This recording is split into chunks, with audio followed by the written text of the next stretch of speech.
The title of this book is my L book in my series, Lewis Lion, When It Gets Dark, I May Start Cryin', and it's written by Cindy G. Foust.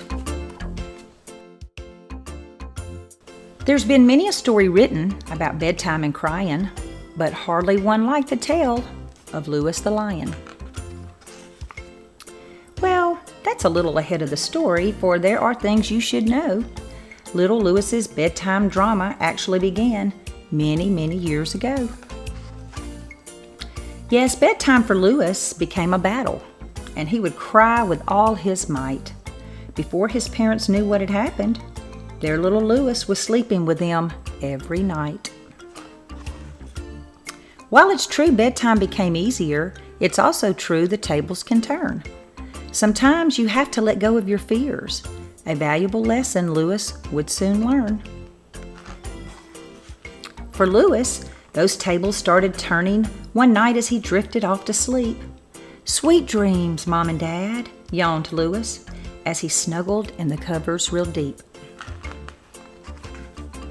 Suddenly, Lewis awoke very cold. The temperature had dropped 30 degrees. "I'm freezing," cried Lewis. "My feet are like ice. Dad pulled the covers off of me."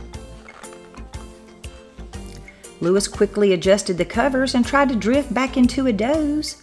When out of the blue, kapow! His mom's arm fell across his nose. Lewis tried to sleep under his pillow but was awakened by a loud roar. There is nothing louder than a freight train, unless your mom and dad both snore. Lewis covered his head with his pillows. He just wanted to get some sleep, when at the same time his parents rolled over and buried Lewis under their heap. Good grief, these parents.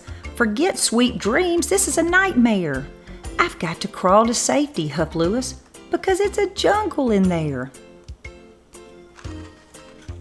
Lewis crawled to his door and peeked around, with a little panic, maybe a little dread.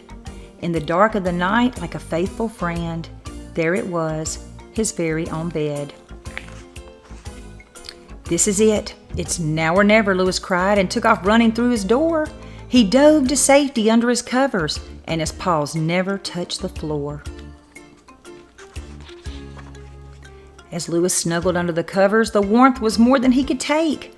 "I would rather share my bed with a monster," he thought, "than get squished like a pancake." The next morning, Lewis awoke to find his mother a little sad. "Lewis, you slept by yourself," she exclaimed. "Are you sick? You didn't sleep with me or Dad."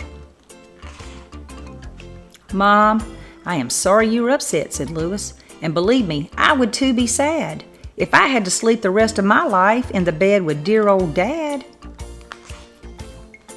But 3 in one bed is a crowd, so I need to sleep in my own. I mean, there's no such thing as monsters. Why wouldn't I sleep alone?" So, now you know the whole story, one you can add to your bedtime tales. A story of courage in facing your fears. A story that may help if all else fails. Let Lewis's tale be a reminder that he was scared, perhaps like you. Just remember, be brave, sleep in your own bed. For if Lewis can do it, you can too. The end. You are listening to Confetti Park, brought to you by ConfettiPark.com.